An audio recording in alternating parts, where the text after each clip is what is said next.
میں پچھلے دنوں ایک واقعہ پڑھ رہا تھا, مجھے احساس ہوا نبی پاک صلی اللہ علیہ وسلم کی ایک ادا میں کتنی حکمتیں ہیں.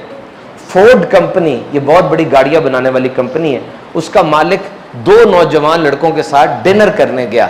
وہ دونوں لڑکے ہارورڈ یونیورسٹی کے تھے اور بہت لائق تھے, دونوں کا CGPA بھی سب سے زیادہ تھا. اب وہاں پر بیٹھ کے ڈنر ہوا, ڈنر کرنے کے بعد وہ وہاں سے باہر نکلے. کمپنی کے مالک نے ایک سے کہا یو آر ہائرڈ, تمہیں میں نے ملازمت دے دی ہے. دوسرے سے کہا یو آر ناٹ ہائرڈ, میں نے تمہیں ملازمت نہیں دی. وہ جس کو ملازمت نہیں ملی تھی نا, اس نے تھوڑا ذرا حوصلہ اپنا پیدا کیا اور کہنے لگا you have not inquired anything about vehicles, nothing about engineering and you have fired me. آپ نے نہ تو گاڑیوں کے بارے میں کوئی بات کی, نہ آپ نے کوئی انجینئرنگ کے بارے میں بات کی, بس کھانا کھایا, مجھے فارغ کر دیا, اس کو رکھ لیا. وجہ کیا تھی؟ اس نے جواب دیا, سنو. وہ کہتے دیکھو جب سالن آیا تھا نا, تم نے پہلے نمک ڈالا پھر سالن کھایا, تمہارے دوست نے پہلے سالن کھایا پھر نمک ڈالا. میری پالیسی یہ ہے کہ ایک دم تبدیلی نہیں لائی جاتی, پہلے چیزوں کو دیکھا جاتا ہے, اگر کوئی خرابی ہو پھر تبدیلی لائی جائے. تم کمرے میں داخل ہوئے, اڑا دو, بندے فارغ کر دو, مشینیں پھینک دو, وہ دیکھ تو لو پہلے کیا ہو رہا ہے.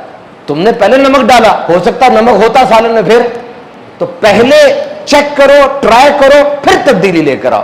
دوسری بات, تم نے, تمہارا جو دوست تھا یہ سب لوگوں سے عزت سے بات کر رہا تھا, گیٹ پر کھڑا گیٹ کیپر اور کھانا لاتا ہوا بیرا, یہ تھینک یو, پلیز اور سوری کر کے سب کو عزت دے رہا تھا.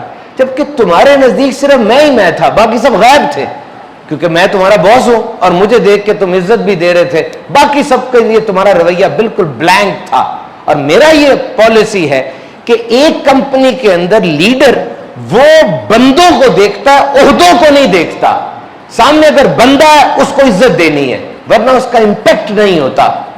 So remember, you need to do respect with each and every person in your company. اب دیکھیے دونوں باتیں آپ سوچئے, نبی پاک صلی اللہ علیہ وسلم کی ذات میں کیسے رہنمائی کے مدنی پھول موجود ہیں. حضرت بلال حبشی کے اندر تینوں باتیں تھیں جو اس وقت بدبختی کی علامت سمجھی جاتی تھی. نمبر 1 سیاہ فام ہونا, سیاہ فام بھی تھے. نمبر 2 حبشی ہونا, حبشی بھی تھے, اجنبی بھی تھے. اور یہ وہ باتیں تھی کہ عربی منہ نہیں لگاتے تھے. اور یہی بلال حبشی جب آتے ہیں 25 لاکھ مربع میل کے اوپر عمر فاروق اعظم کھڑے ہو کر ان کا سیاہ فام ہاتھ چوم کے آنکھوں سے لگاتے اور کہتے بلال وہ اور ہوں گے جو آپ کو غلام کہتے ہوں گے, میرے تو آپ آقا ہیں. کیا شان ہے.